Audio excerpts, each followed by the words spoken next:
हिंदुत्वाचा तुम्ही प्रचार करणार का? अरे बाबा, हा राज्याचा प्रश्न आहे. लोकसभेला ज्यावेळेला आमचे कोणी उभे राहतील त्यावेळेला हिंदुत्वाचा प्रचार का?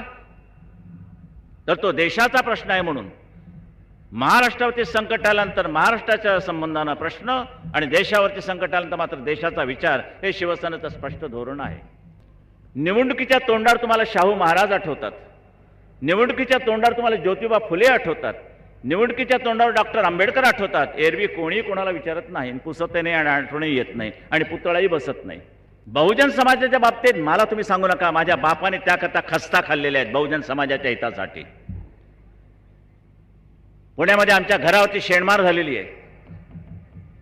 पुण्याला आमच्या घरासमोर मेलेलं गाढव टाकलेलं आहे. पुण्याला आमच्या वडिलांच्या प्रेतयात्रा काढलेल्या आहेत जिवंतपणी. हे मी पाहिलेलं आहे, त्या बालवयामध्ये पाहिलेलं आहे. हिंदुस्थानामध्ये आम्ही हिंदू आहोत आणि महाराष्ट्रामध्ये आम्ही मराठी आहोत. गुजरातमध्ये तुम्ही गुजराती असाल, पण महाराष्ट्रामध्ये सोडून द्या, गुजरातमध्ये तुम्ही गुजराती आहात आणि संपूर्ण देशामध्ये तुम्ही हिंदू आहात. बंगालमध्ये तुम्ही बंगाली असाल, पण हिंदुस्थानामध्ये तुम्ही हिंदू आहात. ही हिंदू भूमिका घेतल्याशिवाय तुम्हाला जगता येणार नाही आणि येणारं हिरवं सावट, येणारं हिरवं संकट तुम्हाला ते परतही करता येणार नाही.